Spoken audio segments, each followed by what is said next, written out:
Good evening. I want to officially thank you for coming out to Community Board 5 meeting. I'm going to officially start the meeting right now. We're going to start with the community voices. Good evening, everyone. Welcome to CB5, our monthly meeting. This is the community voices. The first person I'd like to bring up is Ellie, Sol, and Sarah from East New York Farmers Market. Good afternoon. Hello, everyone. My name is Sarah. I'm from East New York Farms. Has anyone heard of our organization before? Woo!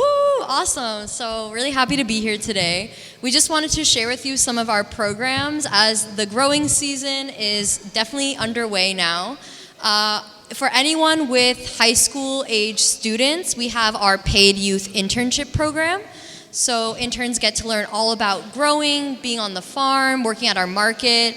They do workshops as well, and we take them on trips and events.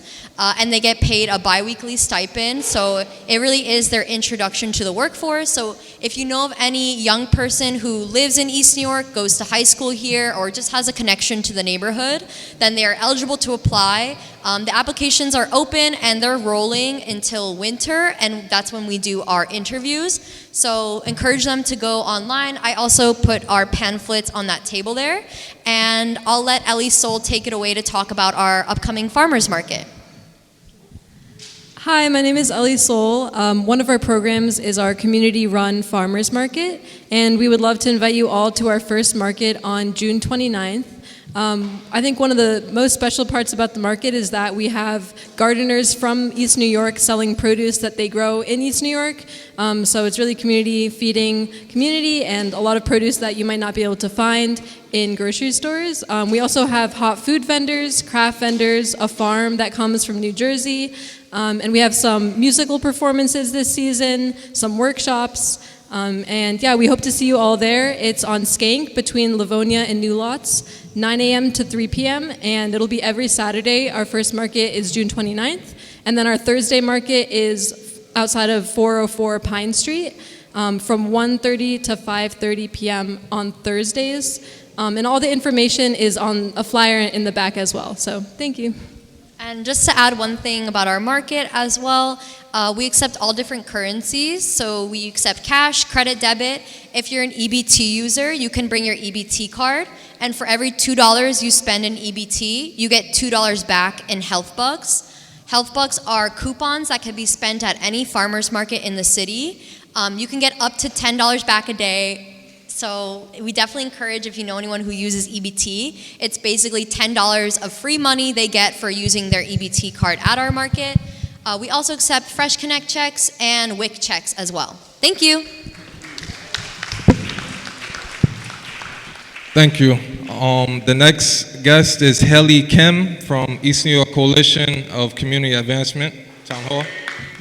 Good evening, everybody. How are you all?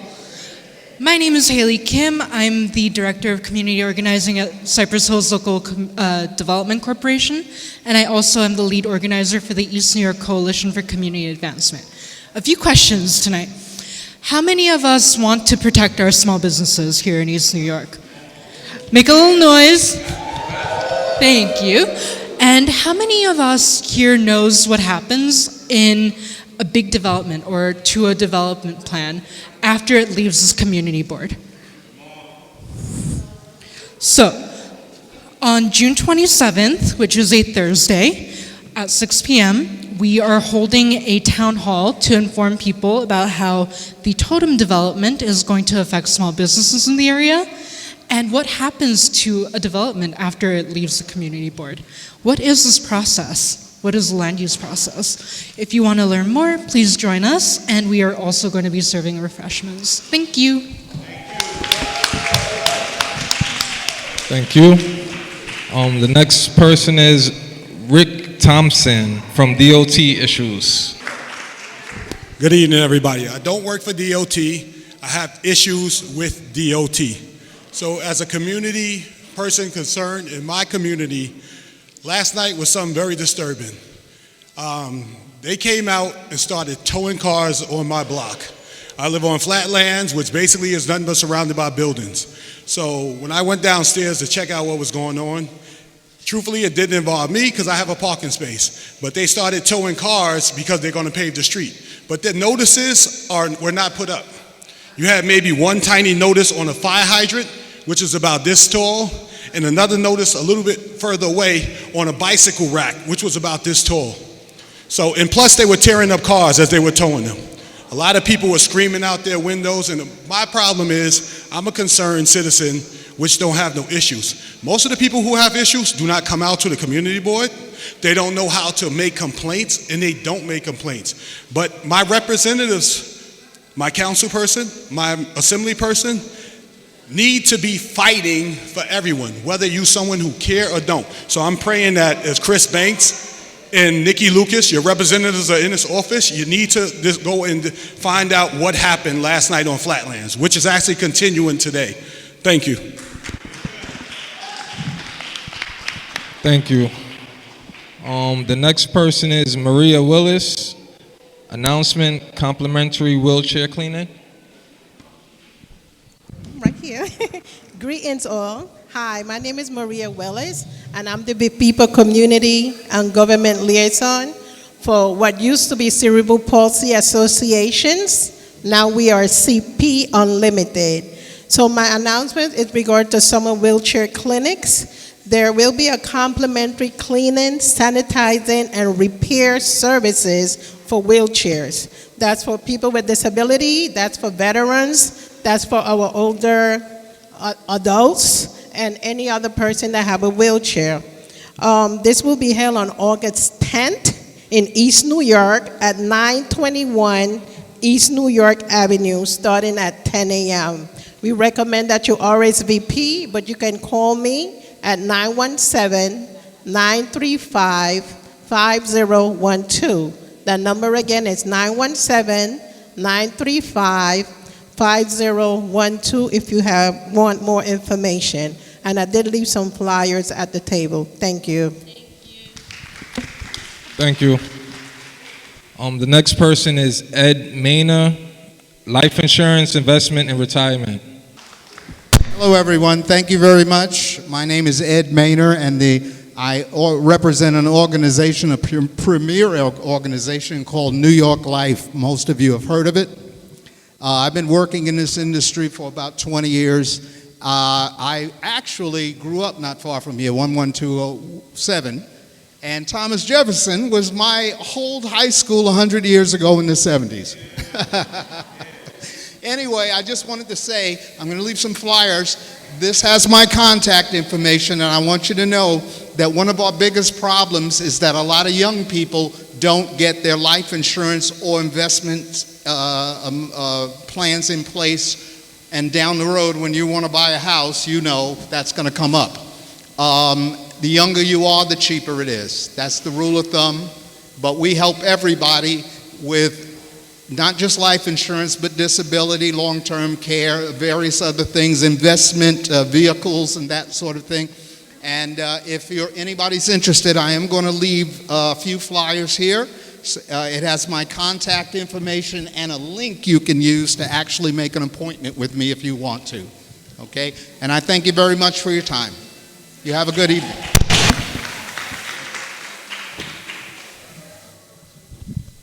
Thank you.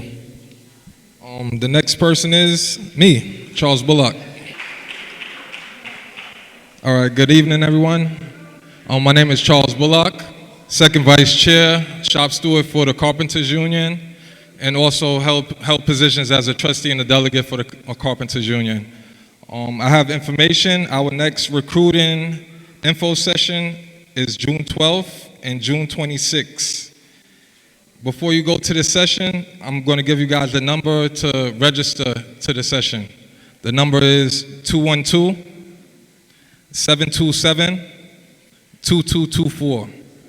So before you go to these info sessions, you must register with that number so you could be guaranteed a spot for the info session. The number is 212-727-2224. And the current eligibility to be a part of the Carpenters Union, 17 years old, high school diploma or GED, a citizen. You must be able to pass a drug test. So if you have family members that's smoking the legal pot, you gotta tell them take a break. If you want to make $100,000, you gotta take a break from the weed. All right. The dates are June 12th and June 26th, every second and fourth Wednesday of the month. The time is 9 a.m. to 10 a.m. My website, I have this information also on my website.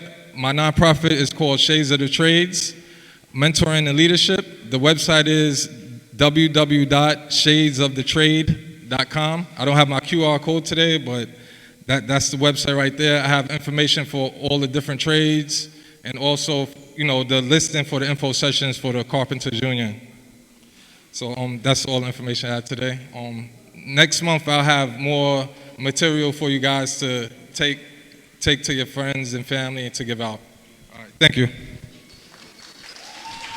Up next we have Gregory Brenda from Daycare Council of NYC. My name is Gregory Brender. I'm from the Daycare Council of New York, and I'm here because Mayor Adams' budget is truly perilous for child care centers in New York City. This budget cuts $170 million from pre-K and 3K, and it fails to take action on the workforce crisis that child care programs are facing. The teachers, the staff, the directors, and community-based organizations are paid less than their counterparts in public schools, and child care centers all throughout the city are losing their staff because people cannot continue to work in child care. We know that communities all across New York City, here in Brooklyn and in all 5 boroughs, are struggling to find child care. And we want to urge the community board and anyone active to urge the mayor to urge your city council members to fight for a budget this year that restores the $170 million that the mayor's cutting from pre-K and 3K and invests in true salary parity for the early childhood workforce. Thank you so much. We left a flyer in the table over there and really appreciate the opportunity to get to speak. Thank you. Up next we have Minister Deron Linson, CD Clergy Citywide Collective. The mayor of our city has a major program going on, and it's called the C3 Citywide Clergy Collective. This program has been in effect since early of last year, November 2023, and this program is in all 5 boroughs of New York City. And check this out. East New York, we have been a part of it, but as of April 15th to as of now, we went from the 20th precinct to the #1 precinct as far as getting the C3 in order. Thank you. And guess who's in charge? Some of our board members are here. We have board members from East New York. Everybody, chairwoman, is from East New York. This is a program where we are putting together all type of events of gun violence, people that have lost their life to gun violence. We are on the move. From April 15th to as of now, we have went from 20 to #1. We have all these programs going on. It is still a program that we are registering people, and it's in East New York. Everybody that's a part of this program is from East New York. My name is Deron Linson. I am the senior group clergy leader for this program. If you would like to sign up, please see me. We are growing. We are in the community. We have one big major event that we are sponsoring on June 1st, and it will be entitled We Are Better Together. It is a mental health, domestic violence, gun violence community event, and it's going to take place at Hope Christian Center right on Pennsylvania and New Locks Avenue. Hope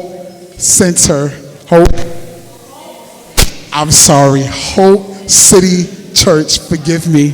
Hope City Church on Pennsylvania Avenue and New Locks, and we're going to have a great event. You guys come out, more information, see me immediately after the meeting. Thank you. Up next we have Arissa Cameron, helping student athletes through recruiting process. Blessed evening, everyone. My name is Arissa Cameron. I'm also excited to be here at my first official meeting as a board member as well. So real quick, my organization is called Gridiron Moms. Gridiron Mom Squad, where we assist student athletes and their parents through the recruiting process. As a lot of you know or may not know, New York City is not known as a football state. So our kids have to do a little more extra to get noticed out there. So because of my own experience, I have started this organization to assist those young men and women that are looking to play. Excuse me. Could we please respect the speaker? It's one mic. Let's hear what it is that she's saying. If everyone is chattering, you can't hear exactly what she's saying. So respectfully, can we please just have one mic? So we assist young men and women that are student athletes through the recruiting process, those that want to play. Right now, our focus is football. We're recently adding on basketball. If they want to play at the collegiate level, we assist them with the process, making sure that they're taking the right classes, and we're making sure that they're registering with the NCAA from the 9th grade, so that in the 12th grade, they're not hustling and bustling, trying to figure out why I can't play on a collegiate level. This is what my program does. Also, real quick, I also sit on the 75th Precinct's Community Council. I sit as the treasurer and the fundraising chairperson, and I just would like to thank everyone that supported us at our first annual gala. It was beautiful. We had a great evening. Hopefully next year it could be more grander. Congratulations to all the nominees and the honorees. We had a great time that evening. Don't forget, our next and final meeting for the year is June 1st. It will be held at 218. And also you'll have the opportunity to meet our new CEO, Mr. Inspector Mark Vasquez. As you all know, the 75th Precinct has a new commanding officer now, and you will have the opportunity to meet him at our meeting on June 1st at 218.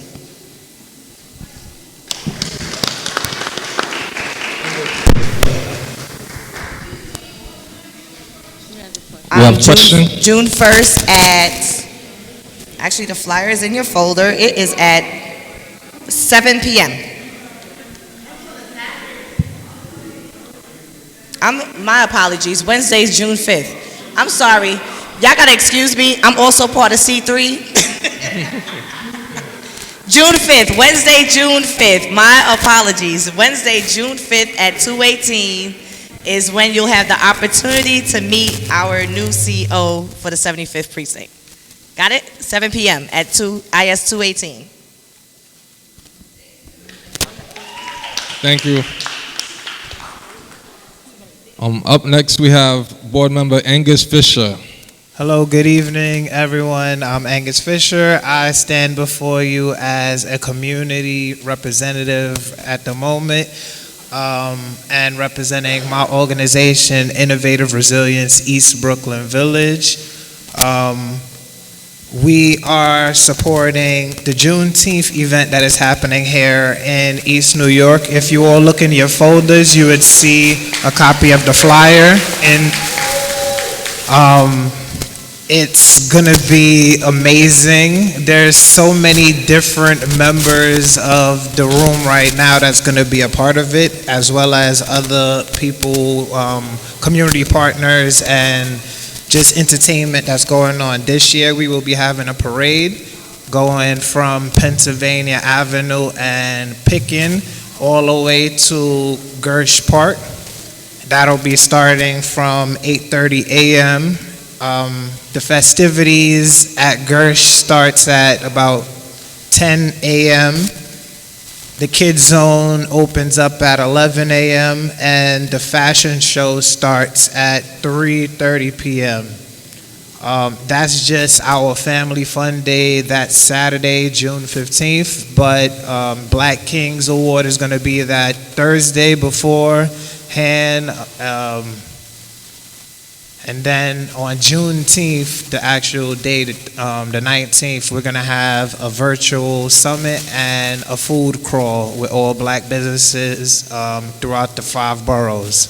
So you can find more and all information about this at juneteenthny.com. juneteenthny.com. And anybody that's interested in partnering and walking in the parade, simply register on the website as a partner, and you come and represent who you are, what you stand for, and come and make noise for East New York. Thank you. Thank you. Up next, we have Tammy Green. I want to say good evening, community, peace and blessings. 2 minutes. What Tammy. time is it? Tammy, 2 minutes. I only get 2 minutes. So everybody know me. I'm Tammy Green, entrepreneur of Pro Fitness 101, the ultimate in urban fitness training. If you're serious, get serious. I will not be able to do my presentation today only because of time, but I want to let you know some of the prizes that I have. Shamika, would you help me get some of these things out the bag and just show it to them? We have some Everlast boxing gloves. Come June, the fourth week in June, come for the demonstration. And we're going to also have resistor bands. So come with your sneakers, your sweatshirt. Make sure you don't eat too much before you come because we're all going to work it out. So you can just drop it right over there. That was for today, but we're going to bypass it. But on a serious note, I love each and every one of you. And we have to realize that we are in trying times economically, politically, and real estate-wise. We have a lot of great people in the room. All of us are great people. This panel is great people.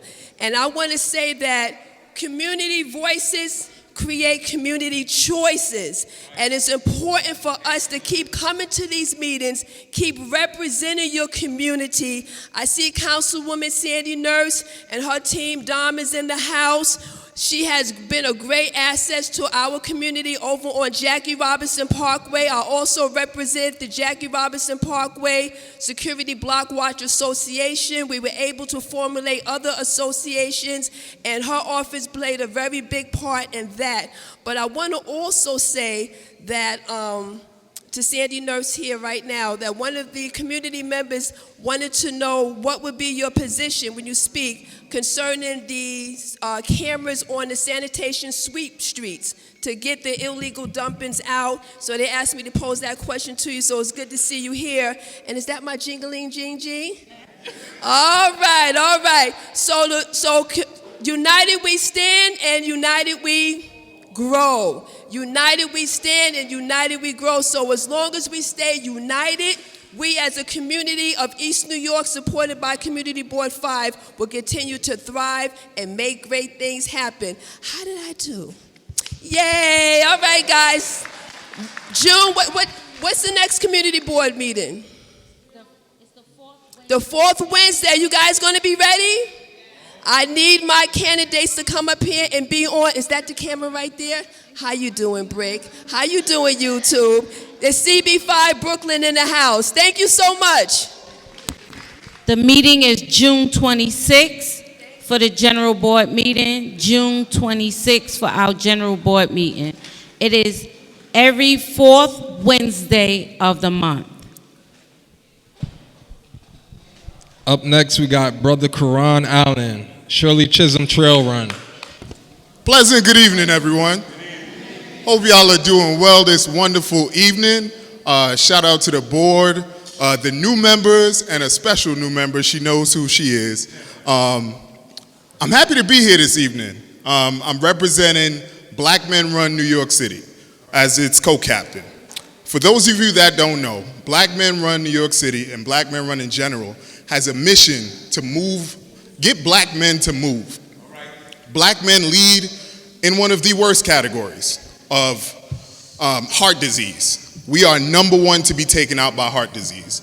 Black Men Run was founded over 10 years ago to get black men moving. This local chapter right here in New York City has been hosting a trail run in Shirley Chisholm for the past 2 years. This is our 3rd year. We're happy that for the past 2 years, the partnership has been with Community Board 5 and you all encouraging community members to come out and run and join us. The special thing about Shirley Chisholm State Park and this particular race. One, it is a price that everyone can afford. It's free. There shouldn't be a price on movement. We don't want anyone to be priced out of doing something like this and being amongst community members. The second thing that's underlying with this particular park, here we have this 405-acre trail park right in East New York, right, where nobody would expect. It's only second in acreage to Prospect Park in Brooklyn. So we have this gem right here. And before people come to our community and discover it, there needs to be more representation of us moving in it. So we go through the very difficult task of getting permits for a state park. Very long, arduous process. I don't wish it on nobody. But we got the permits now. So the hope is that following Tammy's movement, that you all will come out and join us for this run walk. And I'm heavily emphasizing the walk, because I know everybody does not have the ability to run and run in a capacity that you would want. But we are pitching this 5K as a community movement. Come out, move your body, and I feel like that's the best way to get into summer as we move along. So please come out. It's going to be Sunday, June 9th. Our meetup time is 9 a.m. Our run time is 10 a.m. We try to do 10 a.m. sharp if y'all show up on time. If y'all show up late, we start late. That's the deal, all right? So hope to see you all Sunday, June 9th. Thank you very much. Take care. Thank you, Brother Karan. Up next, we have Albert Scott, Board Member Albert Scott. Good evening, everyone. To all the mothers, happy Mother's Day. That's every day, but I didn't have a chance to say it last month. Happy Mother's Day. I wish I had some great, exciting news to share. I wish I could share some exciting news, but today I just got to keep it simple and keep it plain. Community Board 5 in East New York has been ignored and excluded on two fronts. On one, it was the basement legalization pilot program. Thank you, Councilwoman Sandy Nurse, for writing the letter and setting the charge. But we didn't win anything as of yet. This is a state legislation. New York State Senator Julia Salazar introduced a legislation that will include Community Board 5 in this pilot project.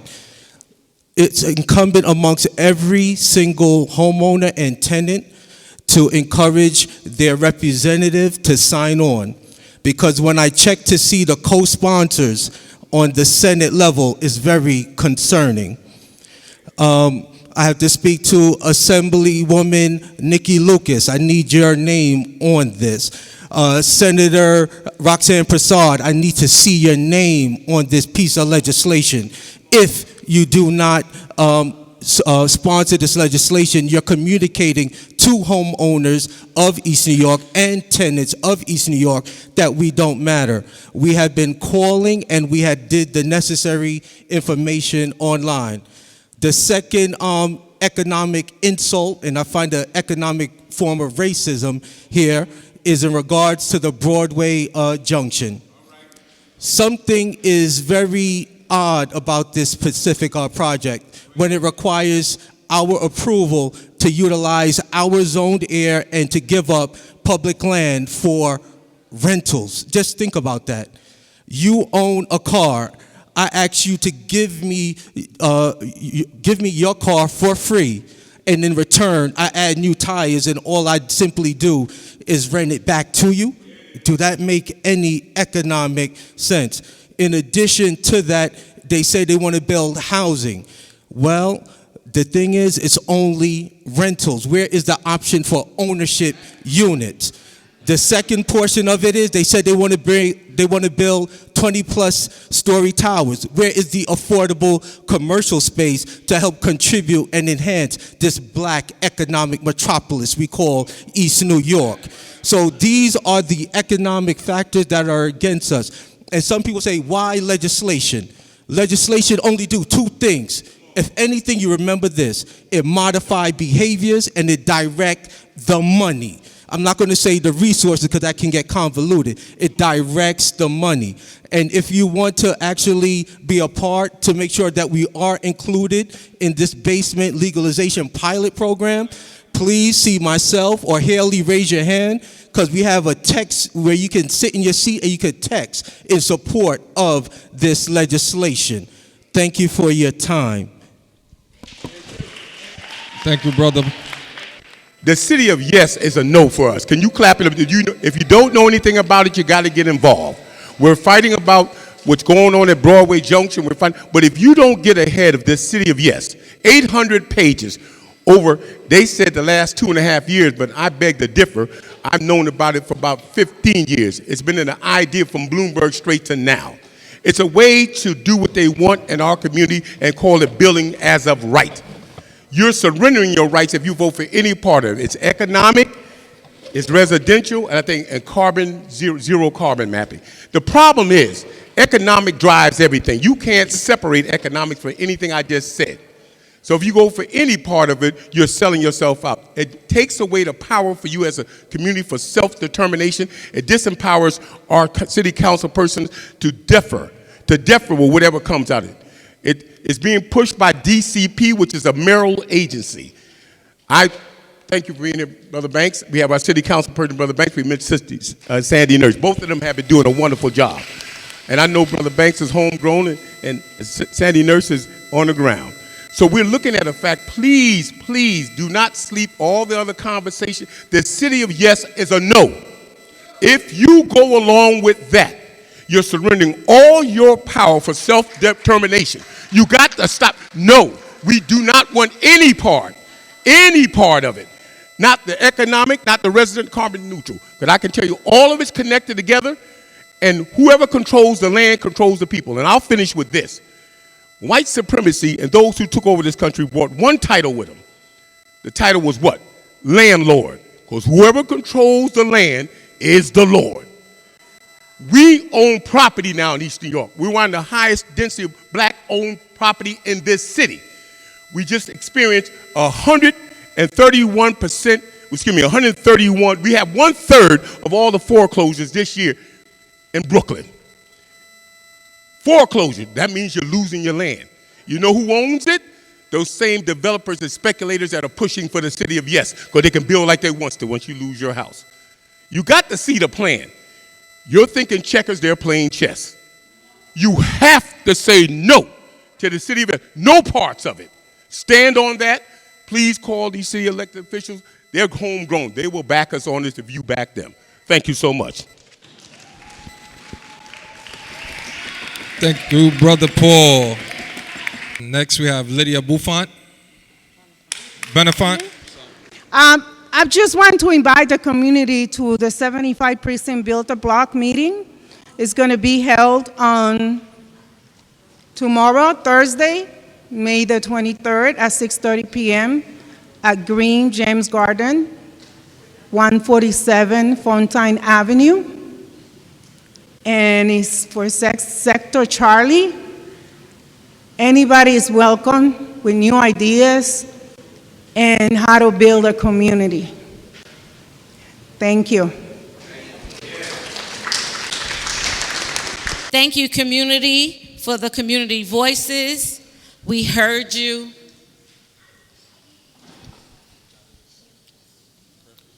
Darius Adolphe from the Crib. Before we close out the community voices. Good evening, everybody. I'll make this short. My name is Darius. I'm the new community organizer at the Crib Family Enrichment Center. And I'm really happy to be part of CB5 Discourse today. This is only like the second meeting I've been able to come to, but you will see me here more often after this. So I just wanted to put y'all onto a couple things that are happening at the Crib. The first thing I'm hosting, actually, and it's called the Chat and Chew. And that is May 30th, next Thursday, which is we invite community-based organizations, community members, community leaders to just come in and join in a conversation with us about pertinent issues in the community. And that can be a springboard to co-design projects with us or other community members who are present or share resources with the community members who are there. So that is next Thursday the 30th from 2 to 4. I'll leave the flyers back there for you guys. So come say hi, come join us at the crib. And just a couple other things that we're having next couple weeks. We're doing Zumba in the garden. So seems like activity was the theme today, Black Men Moving. Let's continue the movement. So Saturday, June 1st, also back there, that Zumba at the garden is going to be happening at the Success Garden. So we're with at the Success Garden. Come do some Zumba, have some fun. Thank you, thank you. And the last thing is we are trying to get in touch with a bunch of different demographics in the community. And one big one are teens and young people. So we've been trying to start a teen committee. So we meet monthly with the teens, and tomorrow is actually the next meeting. But there'll be one next month. So if anybody knows any teens that want to participate, be youth leaders in our community, please send them our way. So again, thank you very much, and let's finish up this meeting.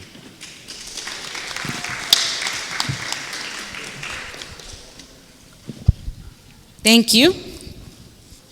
So now that we've closed out the community voices, we're going to start with the elected officials. Karen Davis, representing Senator Roxanne Prasad. My name is Karen Davis, and I'm a constituent liaison, and I'm just here to just tell you some of the events that the Senator has for this month and to next month. She has a food distribution coming June 6th from 12 to 2 p.m. That's on Rutland Road. We encourage constituents to come out. One of the main things that we are pushing right now is free mammogram, which is June 27th, from 9 to 4:30. It's opposite her office, which is at 122 East 96th Street. This free mammogram doesn't require insurance. You just have to be between the ages of 40 to 79 and haven't had a mammogram in the past 12 months. Yeah, so I'm going to leave it at that. We have mobile office coming June 6th. Still to be really, it's at Granville Payne Avenue in Brooklyn, New York. And if you have any questions or complaints, you can email the senator at prasad@nysenate.gov. And again, that's prasad@nysenate.gov. Thank you very much. Have a good night. And there's more flyers at the desk. Excuse me, Ms. Davis. Board Member Scott have a question?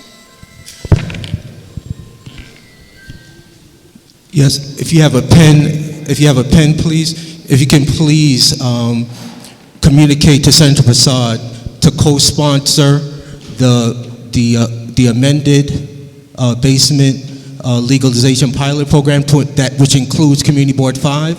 That legislation is S9272. If you could just communicate that, and we look forward to her signing onto that legislation. And like stated, if possible, you could email her directly. Did that already. Okay. I just wanted to, just in case she sees the video. Okay, no problem. But please communicate it as the staff. Okay, no problem. Thank you. You're welcome. Thank you, Ms. Davis. Our City Councilwoman, Sandy Nurse. I have a bunch of things to run down. I'm going to be quick. You know, I try to keep it brief as much as possible. Today was the last executive budget hearing. So we are in the final stretch of negotiating the city budget hearing. As I've continued to alert the community, and as we've seen for the last 2 years, we are having cuts to nearly everything. We have cuts to our parks. We're going to have lower maintenance rates. We have cuts to our libraries. We're going to have 5 days of service. We are potentially losing early childhood education seats. I know somebody came and spoke about that. We're losing programs for people who are going through the criminal justice system. So we do need you all to reach out to City Hall, raise your concerns. These are our services that we depend on, and if we don't have the resources we need, people get hurt and they fall through the cracks. So we still have some time to advocate. There was a question about sanitation cameras. We did ask, so we did fund the sanitation cameras for the Jackie. Sanitation, you mean, these are cameras that are supposed to get people on film in the act of illegal dumping. So we're not naming the exact locations of where those are happening. We have been told that they have been installed, but we're not gonna give out the address because we wanna catch people who are in the business of dumping in our neighborhood. But rest assured, they're there, and more were added. A couple other things, City of Yes, I just wanted to give an update. I know you all had an update, some of the board members with council land use, and DCP said they were also gonna do another round with you, so I'm hoping they actually do it. As I said before, there are 51 council members. It doesn't matter necessarily.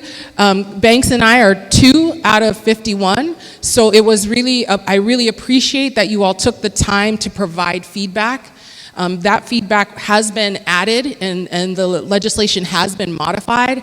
Actually, almost 95% of the feedback of all community boards that did give feedback has been included. So it matters because we are only 2 out of 51. So depending on how that vote goes, it's important that those changes were made. So I really appreciate you putting that extra time in. Yeah, it's really important. Right? We don't want things to just happen to us. On the basement conversions, I am very disappointed to see CB5 not a part of it. I fully support Senator Salazar's bill. I hope we can get it. We raised this at the Housing and Buildings Executive Budget hearing. We asked why, what they plan to do, even though this district wasn't included. And they're willing to work with folks. It's a pilot. There's still time to pass Senator Salazar's bill and get CB5 included. There were over 1,000 people who had expressed interest. So this was not an insignificant number of people from this community board who wanted to go through a process of trying to convert their basements. One of the things that was said at the hearing was that the majority of the people who applied, who want to do this work, are from low income brackets, and it is mostly for, they have a family member or family members living in their basements. They want to bring these online. This is not about, at least what's being expressed, is not about just making money. There are people who are living in intergenerational households who are looking to make their houses safe for everybody there. So just keep that in mind. Couple other things. I want to thank the CB5 members who joined our job fair over at Maxwell CTE this weekend. It was a great turnout. We had about 6 unions there. Thank you to Charles Bullock for representing the carpenters and the shades of trade. We love that. We had a lot of young people come through and community members. We had a lot of city agencies there. So just thank you for helping us promote that. I'm going to go faster.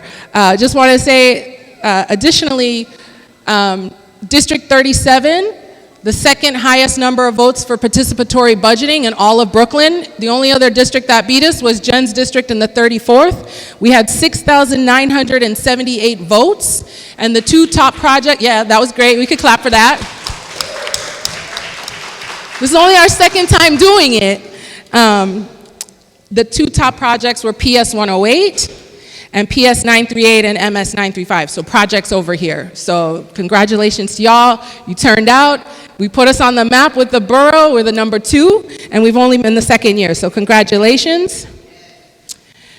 And just, I'm gonna run through a couple things. One, we're gonna be launching our pop-up offices. We'll be all around the district. If you're interested in hosting us, let us know. We'd love to come pull up a table and just be available. We have public benefits assistance sign up on Fridays in our office. So you can come anytime on Fridays and get help with assistance, spread the word. And we're now starting to launch events. So we're gonna have, well, we're co-sponsoring for anybody who's a birder here. There's a Black Birders Club. If you like looking at birds, there's a Black Birders Club. We're co-sponsoring them. They're doing an event on May 28th at Evergreen Cemetery. It's an early morning walk because I guess that's when the birds are out. So if you're interested in that, we'll be promoting it. We're also doing a couple movies in the park. On June 14th, we'll be at Highland with movies. We'll also be having an anti-violence gun rally that day with two organizations, I Will Graduate and Bevo. June 22nd, we'll also have a movie in the park, Teenage Mutant Ninja Turtles. On July 14th, we're having our second concert with Brick. So we're really excited for that.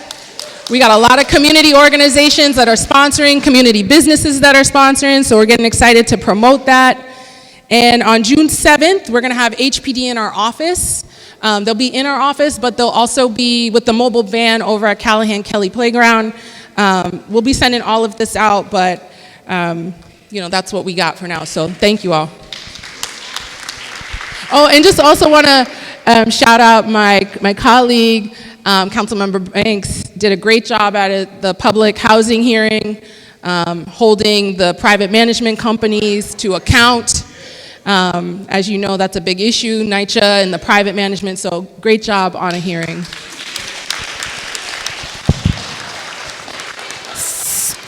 With that being said, Councilmember Banks.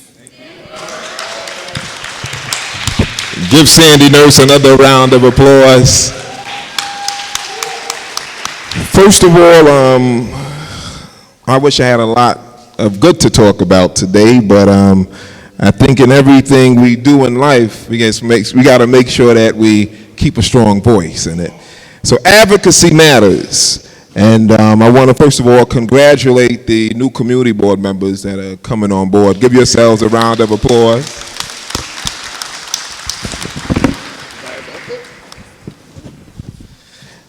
And I'm glad to see a packed house of community board folks who are getting involved. Our community deserves it. It demands it. We need folks that are actively engaged because there's so much going on. And they always say if you're not part of the, if you're not at the table, you'll be part of the menu. And we refuse to be part of the menu. We want to stay engaged. So I want to just tackle the elephant in the room. I know the city of Yes has been something that has brought contention throughout the entire city, and particularly in our district. And I know when we break it down, we look at the fact that there's three parts to the proposal. The one that was already voted on, the first text, which is for carbon neutrality, which is voted on already. Then you had text number 2 for the economic opportunity. Then you had text number 3, which is the housing opportunity. And I've made my commitment. I don't think I know for sure I've been clear with the community as to where I stand. And I've said this at every community board that I represent within the 42nd Councilmatic District, that I will be voting no against the city of Yes.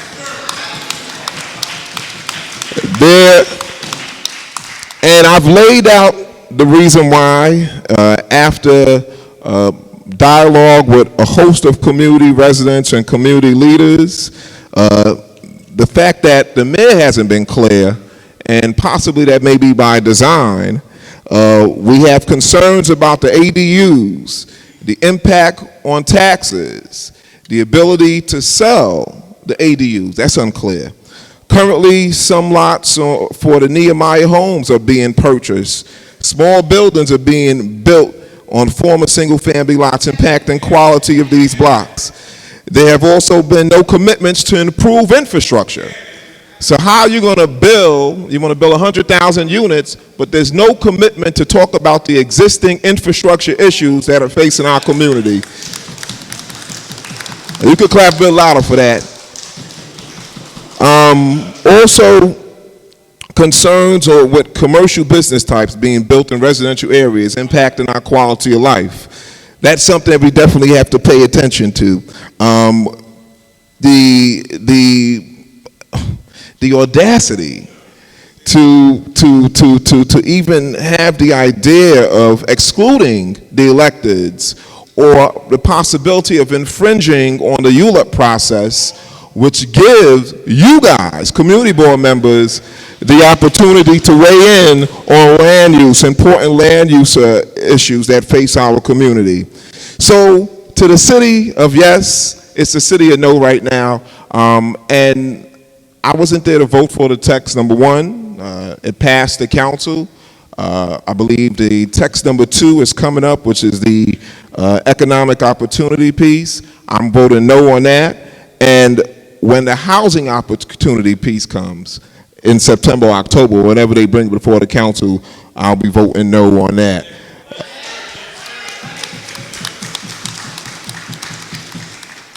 Also now, I just want to get into, and I don't want to be long-winded, I want to practice as much brevity as I can, but also too, I want to just update you on some concerns about the, and I think I spoke to the chair about this also, the Althea project street mapping. That's something that's going to come before the community board. I believe there was a presentation that was done by the developers of that particular project.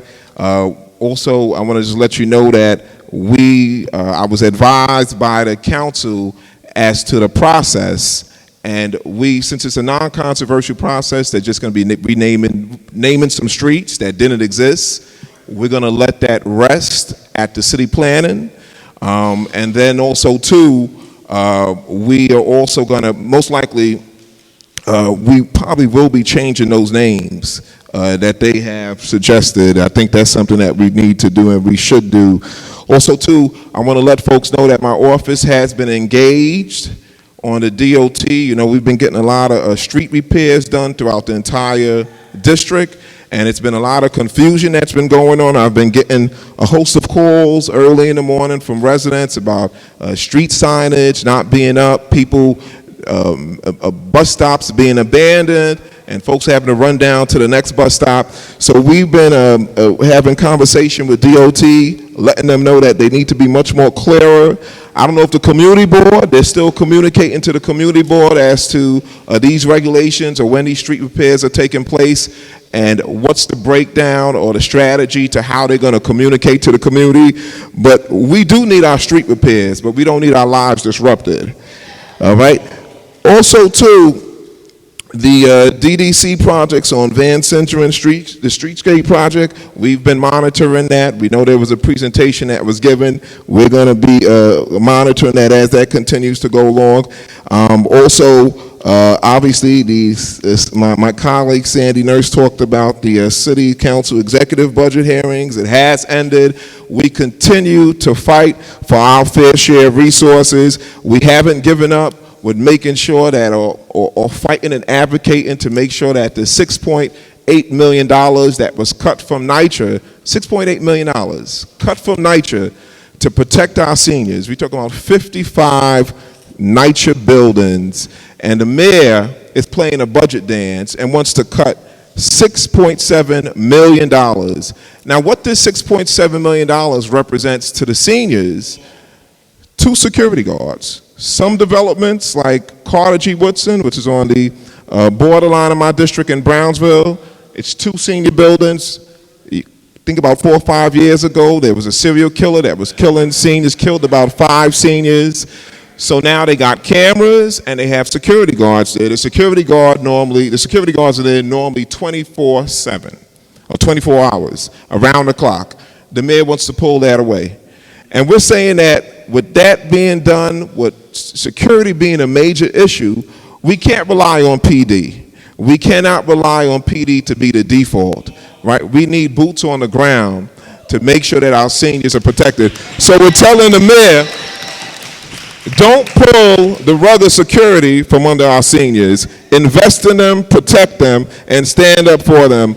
This is their golden years, so we need to make sure we make it even goldener and that we protect them and fight for them. So we're going to make sure, guys, that we continue to add our voice to that fight. And also, too, we want to make sure that we continue to fight for more capital monies for NYCHA. And let the mayor know and the state. We know we only got about $140 million from the state, which is a drop in the bucket when NYCHA has over a $50 billion capital need. So the reality is that we cannot, and most of the folks that live in NYCHA are our folks.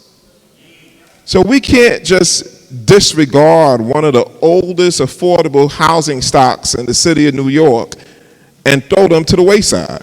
We have to stand up and fight for them, and I think that's across the board, from the feds to the state to the city. You can't just privatize public housing and think that's going to be the fix, because we've seen that privatization. If you go to Linden houses, if you go to Boulevard houses, you go to Penworkman houses, it's been a miserable hell, right? And Florentino, I see my sister from Florentino houses. There's been issues with Florentino. Y'all got a good construction that took place over there, but there's still issues that exist when you take a community room and you turn it into an apartment and you don't even consult with the tenant association. So where's the level of respect for the residents that live there? And this is what private development does. This is what Rad Pack does. They disregard the tenants' rights. So again, guys, I want to just remind you guys, continue to stay involved. Continue to add your voice to the fight. I'm not going anywhere. I'm going to continue to fight for you. And let's continue to make the 42nd Council District bigger, brighter, and better. God bless you all. Thank you. Thank you, Council. Thank you, Council Member. David Burgos from the Borough President's Office, Mr. Antonio Reynoso.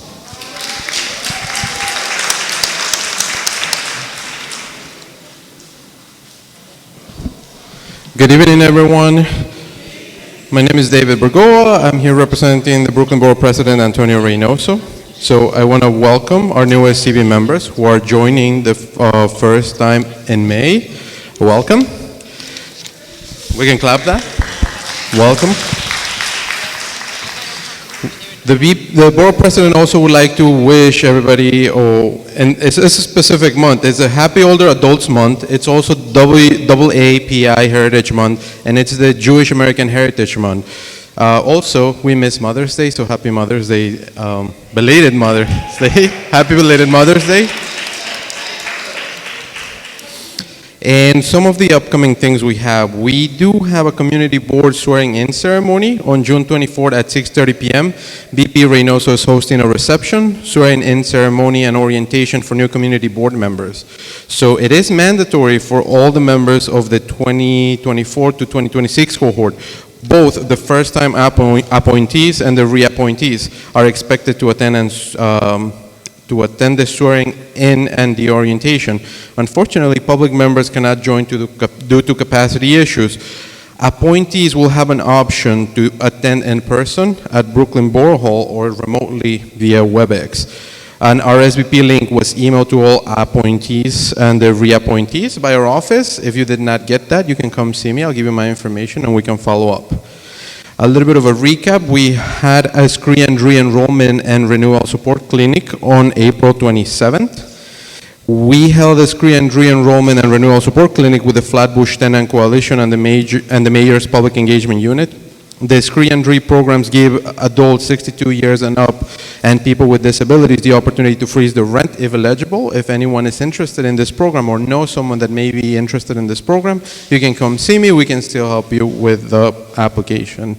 And I think that is pretty much it on my end. So thank you, everybody, and have a wonderful evening. Thank you, David. One more, Jessica Franco, representing Julian Salazar. Good evening, everyone.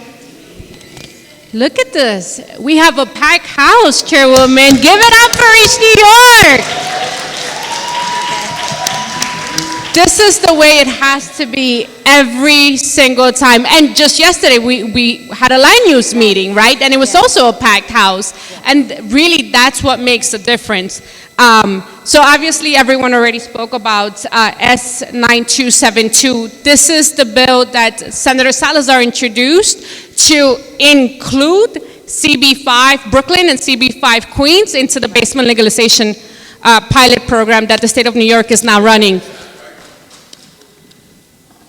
We are speechless as to how the community who had the original pilot program, which is evident student that needs the pilot program, as the councilwoman explained earlier, which has the most single-family homes and offers the most affordable housing. It blows our mind as to how East New York was skipped and excluded out of something that started here in East New York. And as soon as the state senator realized that and the advocates came together, immediately there was legislation introduced. Because that is what community advocacy is about. And so now it's there. We have to make sure that it goes all the way and that it passes. And how do we do that? We get on the phone, we call our colleagues, we call our elected officials, and we're like, hey, East New York has to be back on that list. East New York has to be there. When we saw it, we're like, this is not cool. It's always our community being excluded. No more, no more. And as soon as it passes, it will be effective immediately. So we're looking forward to that day, and we're gonna host those meetings here as to how we get homeowners on board and how we get homeowners the information that they need for their legal basement conversions. In terms of the state budget, I want to relate that there's 40 million coming to the homeowners protection program that the state of New York runs. Give it up, 40 million to help homeowners here in the state of New York. 1.3 billion in total for the school foundation aid. So that's 1.3 billion that is coming back to our schools throughout the state of New York for our kids. 1.78 billion in support for childcare. Childcare is extremely important. Come on, that's an additional 750 million increase from last year, and that equals to an additional 120,000 more seats. That means that our kids, our very, very young kids, will have access to free childhood care support. That means that our families, our working families, can be out there working without having to worry about what childcare looks like for their kids. 20 million to school-based mental health counseling. That's a big one. That is a big one. And an additional 20 million for DYCD to hire our young people. So as we're heading into the summer, DYCD comes into play. They run the SYEP program. The state of New York is granting an additional 10 million for that program. So when you see your elected officials, when you see your state senator and your assembly members, this is what they're advocating for, in conjunction with community advocates who are bringing these concerns to us. So as always, it's a pleasure to serve you. My name is Jessica Franco. I represent State Senator Salazar. Our phone number is 718-573-1726, and my email is jfranco@nysenate.gov. Thank you. Thank you, Jessica. Just like Jessica said, yes, the community board is going to be doing a resolution to support that bill so that this way our voices is echoed that this is what we need in our community. With that being said, I'm going to start board business now because we have a presentation, we have a Lafayette project, but we need to first make a motion to approve the agenda for May 22nd, 2024. Ms. Brayboy makes the motion, Brother Paul seconded. I'll entertain the approval of the minutes for April 24th, 2024.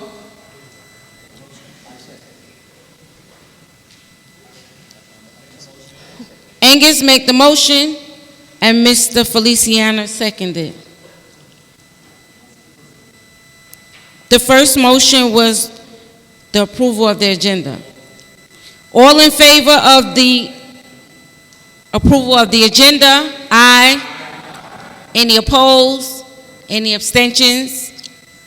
Same thing with the approval of the minutes for April 24th, 2024. I'll entertain a motion to accept. All in favor? The motion was already made. The second one was Angus and Mr. Feliciano. All in favor? Any opposed? Okay.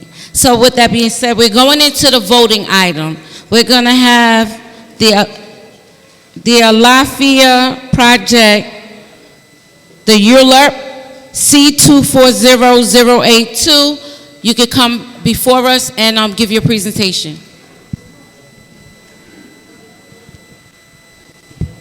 Oh, I missed roll call. It's not on my agenda. I'm sorry. We missed roll call, and then Alafia could come up. My apologies. Shamika Chappelle is going to do the roll call, and then we'll jump right into the voting item for land use, which is Alafia, and then we'll do the resolution. Hi, I'm Shamika Chappelle. I work for Community Board 5. I'm the community associate. Please excuse me if I say your last name wrong, because I'm horrible, okay? Miss Deborah Ack. Mr. Adams. Alfred Adams. Amelia. Mr. Berklin. Elmo. You know him. Mrs. Bonifant. Am I saying it right? Bonifant?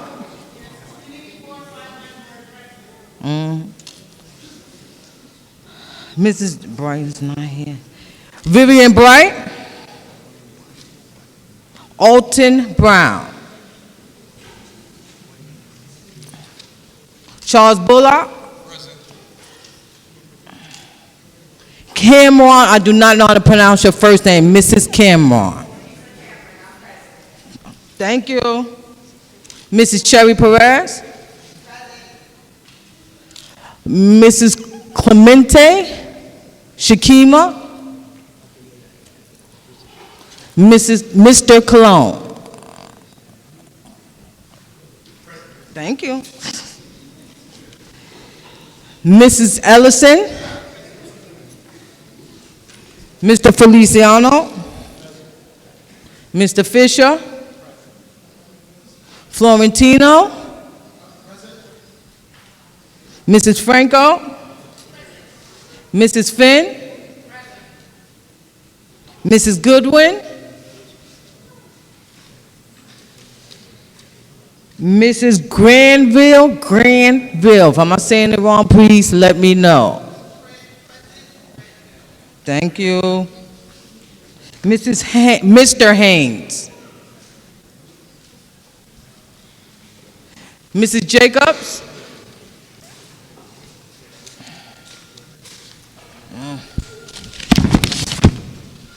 Mrs. Johnson, row.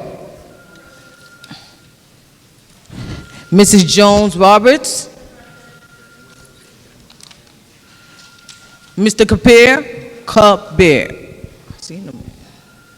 Mr. Kabir. Mr. Linton. Thank you. Mrs. Loman. Ms. Loman is present. Mrs. Matthew. Crystal. Thank you. Mrs. Mitchell.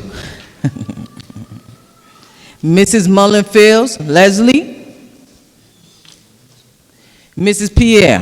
Mr. Pierre, I'm sorry. Sorry. Mrs. Pugh. Mr. Ramos. Mr. Riggins. Mr. Rivera. Mr. Santos. Sitar. Mr. Scott. Mrs. Scott Brayboy. Mr. Thomas. Mrs. Thorne. Dr. Tomlin. Brother Muhammad. Mrs. Torres, Luce. Mrs. Monique Wallace. Mrs. Watson. Mrs. Wilkinson, am I saying your name right? Mrs. Worley? Mr. Zimmerman? Thank you.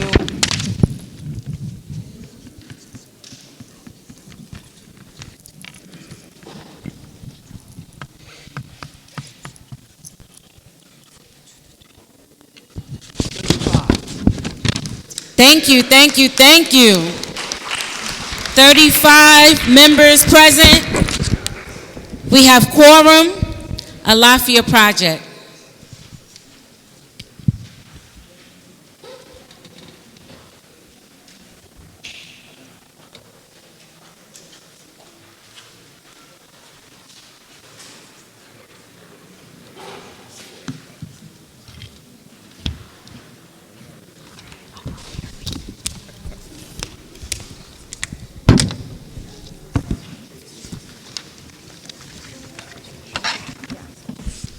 Good evening, everyone. Thank you for your time. My name is Lee Brathwaite. I'm with Apex Building Group, and I'm one of the 4 development partners involved in the Alafia project. I'm here with my colleague Jessica Yoon from L&M. We have in the back providing support Mr. Randall Taway from Riseboro, and there's one other developer partner, SUS, and we don't have a representative here tonight, but they are here in spirit. So what we like to do is just take you through, we've gone through the presentation of the ULURP process with the Land Use Committee a couple of times. So what we like to do is give an abbreviated version of it and just cut to the chase and identify why we're here. But also know we will be back continuously to keep you apprised as to where we are with the project and how things are going on. Hold it higher. Oh, thank you, sorry. So just to give you a quick overview of the project right now, Alafia is being built over where the former Brooklyn Development Center used to be. It consists of 6 phases that will be built between now and throughout the year 2030. We're currently involved in phase 1 of the project, which consists of about 535 units of affordable housing. It is a totally affordable housing project. It is adjacent to the Gateway Center and across from the Shirley Chisholm Park. So we are looking forward to bringing this project to the community and having you enjoy the project and the resources that we will be bringing to the project. But one of the major important elements of the project is creating streets that go through from end to end on the project, and a street that can provide services like sanitation and the like in a reasonable way, and creating those streets so that they will be managed by the City of New York. So we had to go through the various procedures and design criteria with the state and the city, and one of those requirements going through the ULURP process, where we needed to get the approval from this community board and from you to approve that process. So with that, I'd like to turn it over to Jessica, and she can give you a little more insight as to what that means with the streets that we're proposing that you approve for us to build in the project. Jessica. Thank you, Lee. Jessica Yoon from L&M Development Partners.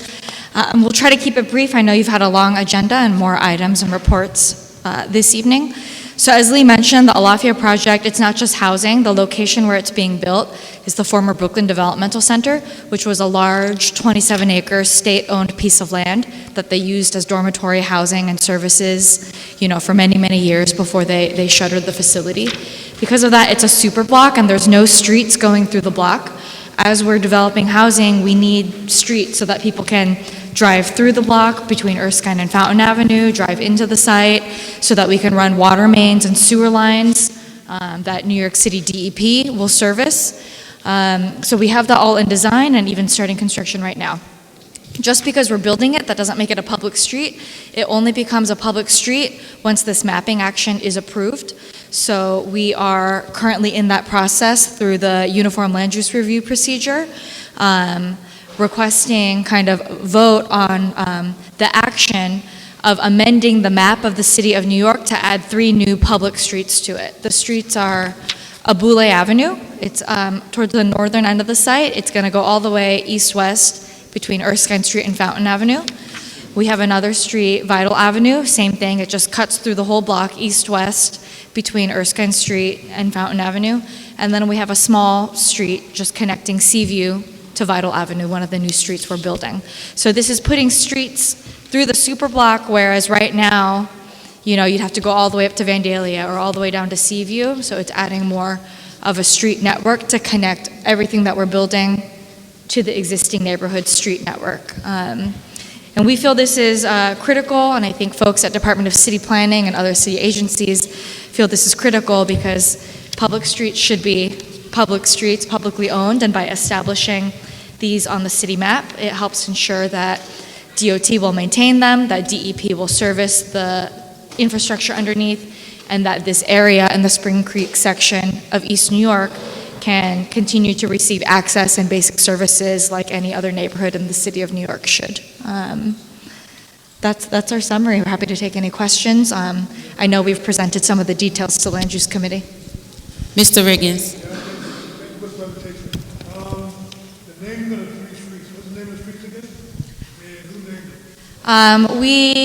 Our development team, kind of in consultation with the Brooklyn Topography Office, they control the names for streets in all the borough of Brooklyn. So Abule Avenue is one of them. Abule, yeah. Comes from... help me with that, Randall. Abule is... I think village in Yoruba. Village in, I believe it's... In Yoruba, yeah. Yoruba. Mm-hmm. And we liked the project is called Alafia. It kind of had a similar feel. Yeah.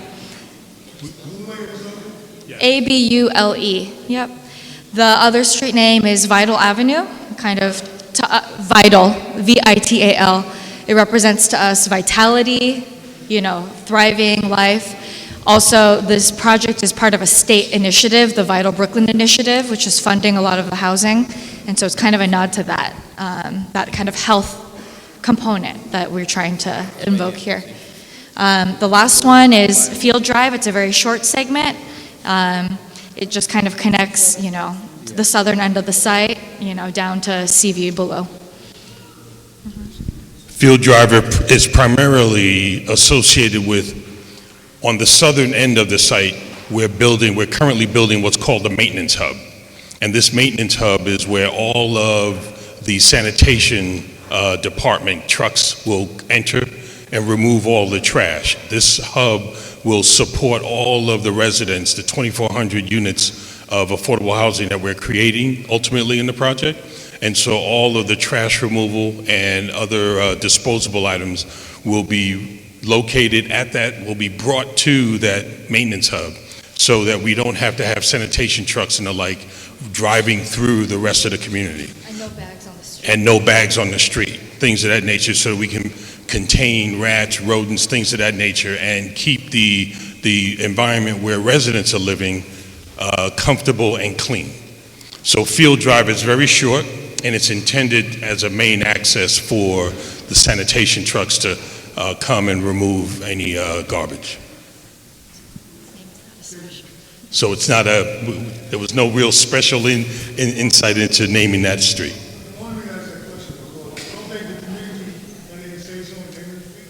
Sorry? Right now, I know there's talk in the community about changing street names because of addiction and the population that's there now. And Brandon also, development like you call it new, it seems like the community should have at least a little bit of thing. He's saying that the community board should have. We will definitely take that under advisor for the future. My apologies for that. It wasn't intended to, We will have say over the names. I brought that to their attention too, that I wasn't happy or comfortable with the names that was being suggested by them. So there is an opportunity to have the names changed. And I mentioned about, since Shirley Chisholm Park is there, we could name it after Shirley Chisholm. There's an array of things, names we can add to change those names, because I didn't understand the connection to East New York. And someone who was born and bred in East New York, I want to see names that I can relate to, not Vital or all this other stuff. I want it to be homegrown, so we have the power. We have the power. Just want to remind you that. Y'all sent me to City Hall to fight for you and advocate for you, so we have the power, and we will be making changes to those names. So, all right? Thank you. I'm sorry, say again?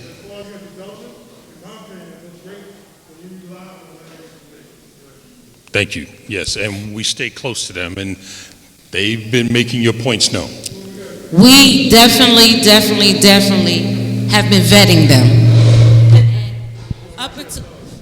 Up until last night, there was some suggestions that was made, and they've been very receptive, and they come back whenever we ask them to. But tonight, we're only voting on the actual street. We're not voting on anything else. And council member already said that he had a discussion with them about the changing of the name of the street. But tonight, we are just voting on the actual mapping of the street. Board Member Bullock. Good evening. I just had one question as far as the project. The percentage of organized labor that you guys have. I'm part of Carpenters Union, shop steward. I just want to know the percentage of organized labor that you have on your project. When you say organized labor, you mean union labor? Union labor. The union labor forces that we have right now are the ones that are actually building the streets and the infrastructure under the streets. We will also have the unions that will be doing the elevators, as well as, I believe it's going to be 32BJ when we go building services for property management. Well, I'm with the Carpenters Union. We're always available to build sheetrock, frame. If you need us to. We use companies that also do union work, but our project, for the most part, it can't afford union labor. But we do use some shops who have union labor, and they provide their forces to it. Okay, thank you. You're welcome. Last question, Board Member Scott. Just a quick question. Is there any local contracting opportunities? Because we have dynamic small businesses that may be able to help build this project out. Yes and yes. So yes, from the standpoint of what we haven't been able to find a lot of local businesses yet. We still want to identify some of those local companies, but we have been able to employ local people from the community to get access to jobs. We also are having, now that the buildings, or at least phase one of the building is looking to come online, we're identifying opportunities for small businesses if they want to engage with us. We're encouraging them to reach out to us, and we look forward to interacting with any one of you who have those opportunities and see if we can find a way to incorporate you into the project. Yes, and we've been, alafiabrooklyn.com is the email address. I'll make sure I get it to you before I leave. Thank you. But also, Ms. Perkins has been, she has all of our information. If you need to reach us directly, we'd be more than happy to speak to anyone. You're welcome. Board Member Jacobs, and then we're going to move to vote.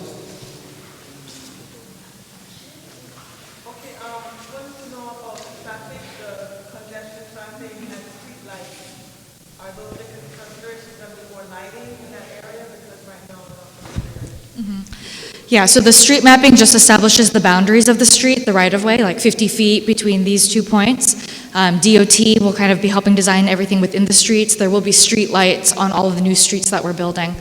As far as traffic controls, that's based on DOT studies, so they've analyzed it, and I think they've come up with where they think they might signalize in the future. I think typically what DOT does, though, is I think the street opens and then they install the traffic signals as they see how the pattern flows. That's our understanding of what the agency does. Okay. So this is the Alafia project. The URLIP number is C24082, and they are looking for the mapping of the street. It's 3 new streets where the former Brooklyn Development Center is, which is block 4586, lot 300 at 875 Erskine Street. With that being said, I will entertain a motion, or I will accept the motion so that we could vote on this item.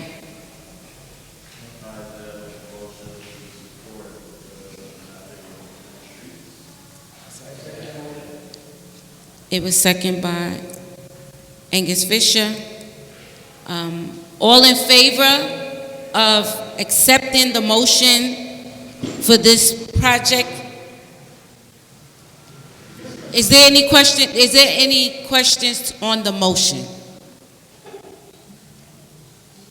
All in favor of this motion? Aye.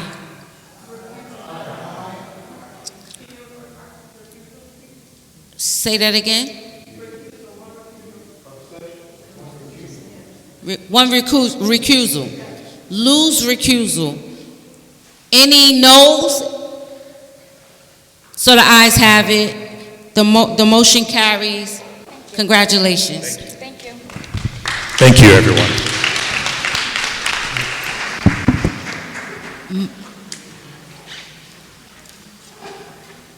Committee reports. Brother Paul, I know you have the resolution that you are going to bring forth that came out of land use. Brother Paul is the co-chair of land use.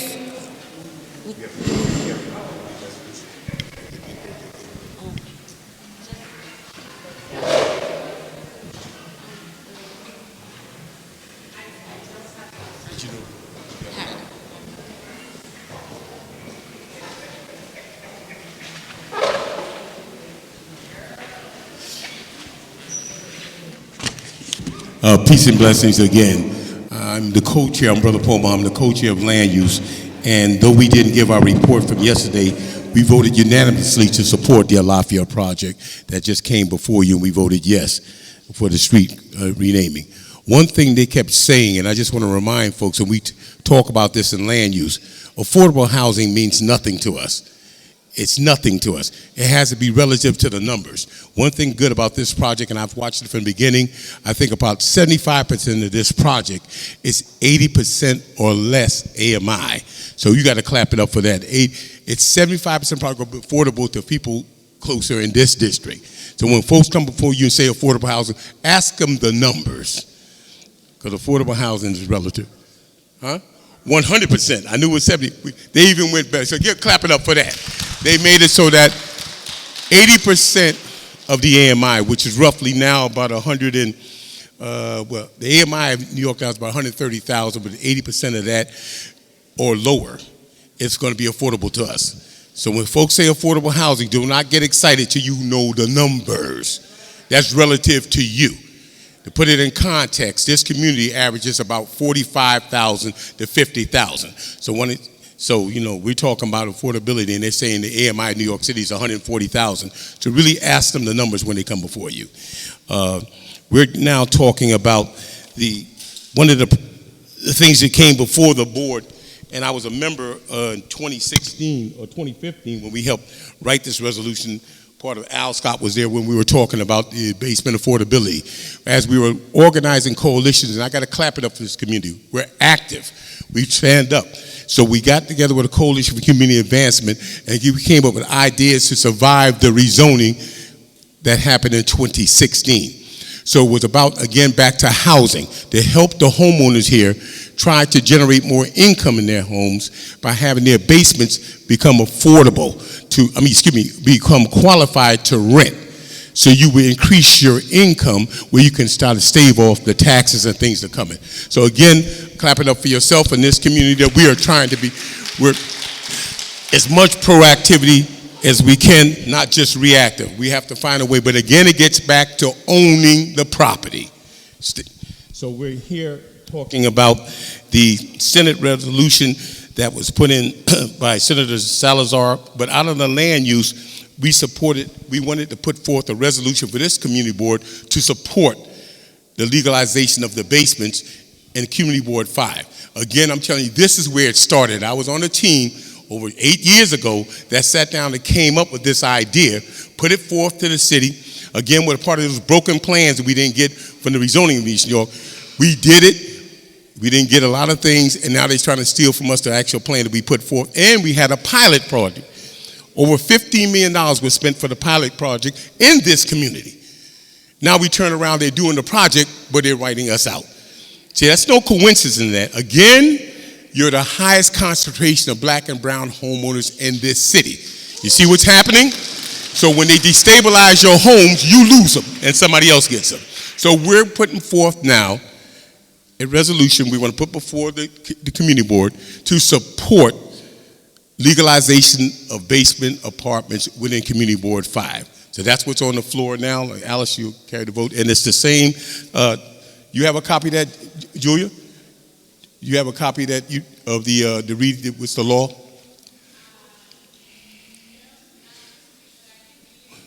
Well, she'll read the law, but we want to make sure we're in support of the community. Everybody wants to be in support of something that will help us hold our homes, right? So again, we're asking for a vote on that now. So we're looking for somebody to make a motion to support that resolution coming from Community Board 5 to support basement legalization.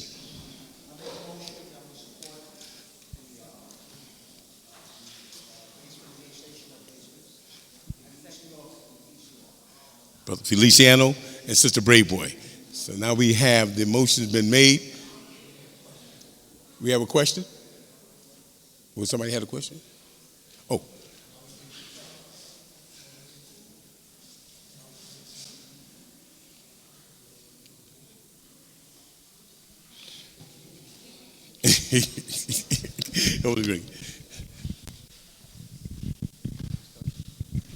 Is there any discussion on the motion? The resolution? Hearing none, CB5 will be introducing a resolution to co-sign the bill S9272 that Senator Julia Salazar is putting forth. We will be putting a resolution together along with asking our city elected officials, Councilmember Sandy Nurse and Councilmember Banks, to sign on with our resolution. So all in favor of the resolution that was made by Mr. Feliciano and second by Ms. Brayboy, all in favor, say aye. Any opposed? Any abstentions? The resolution passes. I just want to speak also to the residents over there on Euclid, Blake, and Belmont. We passed a resolution last month or the month before in reference to what's going on that corner with the business, the gas station, the parking lot, the chicken place, the all-in-one stop shop. We passed a resolution to send to BSA in support of the residents on that block. So I just want to publicly say it to you that your complaints are not in vain. We are here with you. When you bring something to our attention, we are boots on the ground. We actually go to the businesses. We visit the block. We send the police there. We do everything that we need to do to support you guys. So just like we support you, I expect you guys to continue supporting us. With that being said, I want to thank and welcome all of the new board members. They have been, let's give them a standing ovation. The new board members have been a breath of fresh air. The new board members started April 25th. That's when we got them. And ever since April 25th, they have been at every meeting. They've been at the City of Yes/No. They've been at land use. Any meeting that we've had, the new board members have been there. So I want to thank you, thank you, thank you. Can I ask that you guys stand up, the new board members, so that people can see who you are?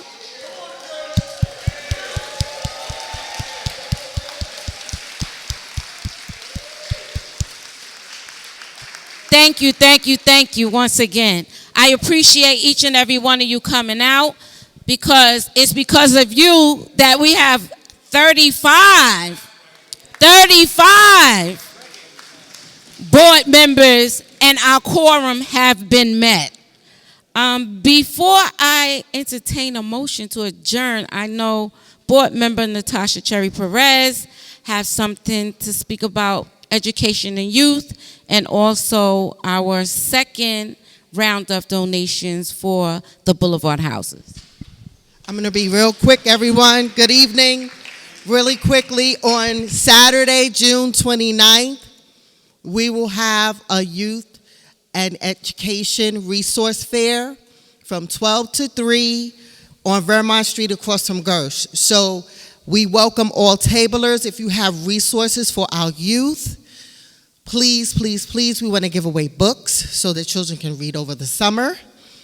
We want to have reading circles, so if any of our elected officials would like to come read to the babies, we would love to have you. And if anyone wants to table, please, please, please let me know. Contact the district office also. We want the whole block full from Linden on back with resources for our babies over the summer. So if you're interested, please let us know. And we have 6 more families to service from Boulevard Houses. We donated the things that they needed, clothing, toiletries to them. And so we have 6 more families to go. We would like to donate everything on Saturday. So I have a list of the things that they need, because they told us specifically what they needed. So please, please, please see me if you want to donate, because we need donations and we need them dropped off by Friday and at the district office, okay? Please help us. Well, okay, 5, 6, what we got 6 families we need to still support. So please, if you want to support, please help us out. Thank you.